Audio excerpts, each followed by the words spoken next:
So a lot of Conservatives and people on the British right see Robert Jenrick as a hero, as someone that can become leader of the Conservative Party and lead this country into the 2029 election and then reverse immigration and solve all of the country's problems.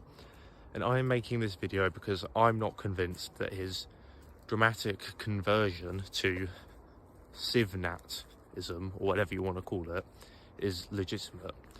I mean, for all of Robert Jenrick's life, he has been a wet liberal centrist, right?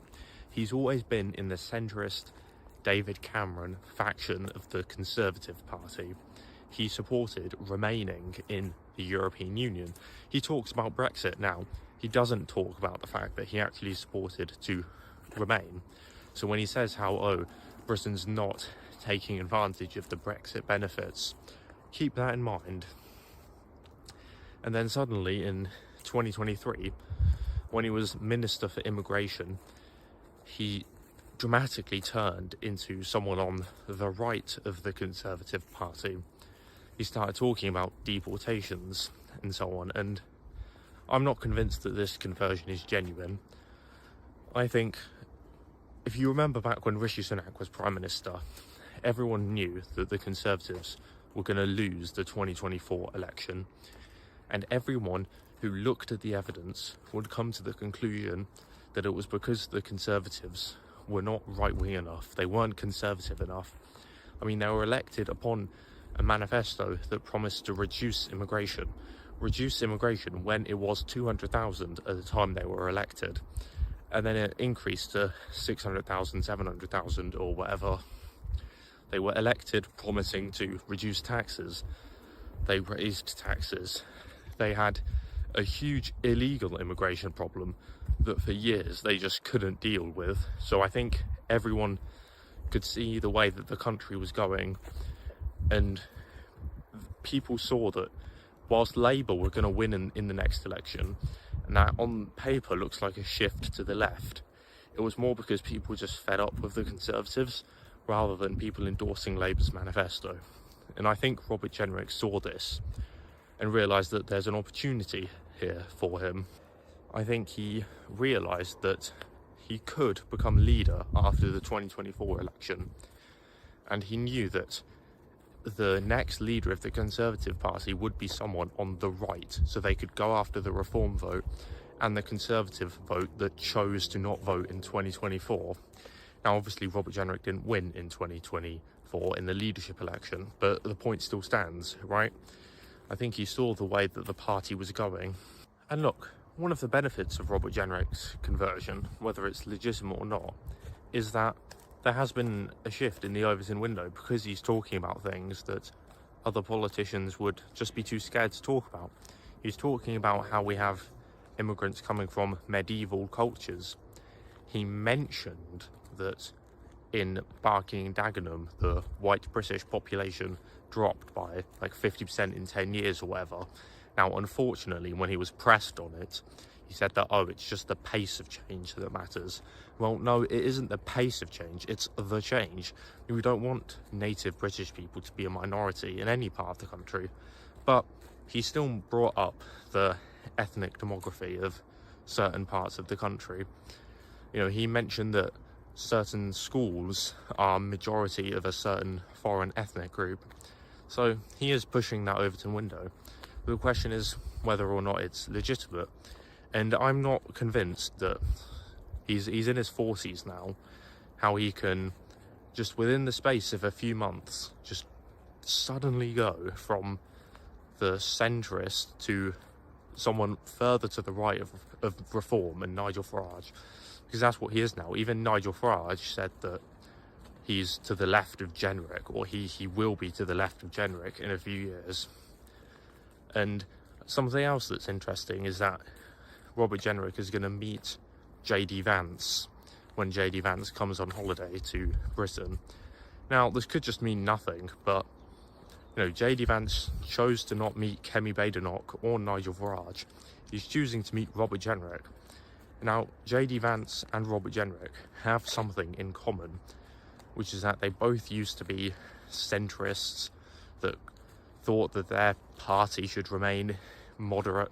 You know, JD Vance was always criticizing Donald Trump for being too extreme, too racist or whatever. And then he's suddenly, in 2021 and 2022, he suddenly became a Trump supporter. Just like how Robert Jenrick suddenly became a proper conservative in 2023 and 2024. Now, I don't think that Robert Jenrick's civic nationalism is exactly what we need. We need ethno-nationalism, but, you know, civic nationalism is still an improvement over what we've got now. And I think something else that has to be mentioned when talking about Robert Jenrick are his connections to Israel and so on. Now, he does have a Jewish wife, which, you know, a lot of powerful politicians do have Jewish wives. I mean, this is a fact that Jewish spouses are very overrepresented in the spouses of politicians and so on. And I think there's definitely an element of Robert Jenrick's political views being persuaded by his wife. I mean, Robert Jenrick is a really strong supporter of Israel. I mean, the fact that he has a Jewish wife and Jewish children is probably going to influence that. You know, his wife is going to be telling him, oh, you need to support Israel because, you know, my family are from Israel. We're a Jewish family.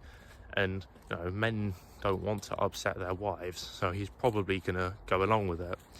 I mean, and Jenrick is a member of the Conservative Friends of Israel, which I don't understand why we should have any Conservative Friends of foreign country or Labour Friends of foreign country. I think that British politicians should put the British nation first, not foreign countries. And Jenrick is a member of the Conservative Friends of Israel, which shows that his loyalty isn't entirely to this country.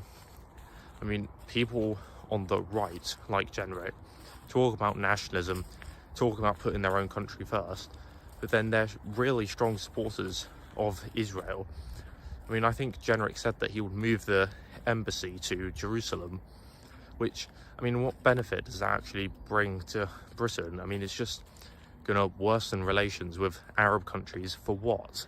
Like, how does it benefit us? I don't understand. I mean, I think that in terms of what's best for Britain, it would be better to have all of the Arab nations as allies rather than Israel. I mean, you know, the population is much greater, the combined GDP will be greater. You know, why should we side with Israel when they can't do anything for us? And, you know, Israel has a history of killing British troops. In the early days of Israel, when it was being set up, they sold weapons to Argentina in the Falklands War. Like, the history between Britain and Israel isn't amazing. And Robert Jenrick, weirdly enough, is a strong supporter of Israel. Now, it could be that he's dramatically converted to the right so he can get into power and push and advance the cause of Israel. Because, look, politicians want to get into power. Jenrick definitely saw that the Conservative Party is going to have to move to the right if it wants to win an election. And so he's going to want to advance the interests of Israel for his wife and his children. And he's going to realise that if he wants to advance the interests of Israel, he has to get into power. And Robert Jenrick has also been rumoured to have meetings with people like George Osborne and so on. And apparently at these meetings, Jenrick is saying how he wants to move the party to the right to deal with reform, and then he'll move the party back to the centre.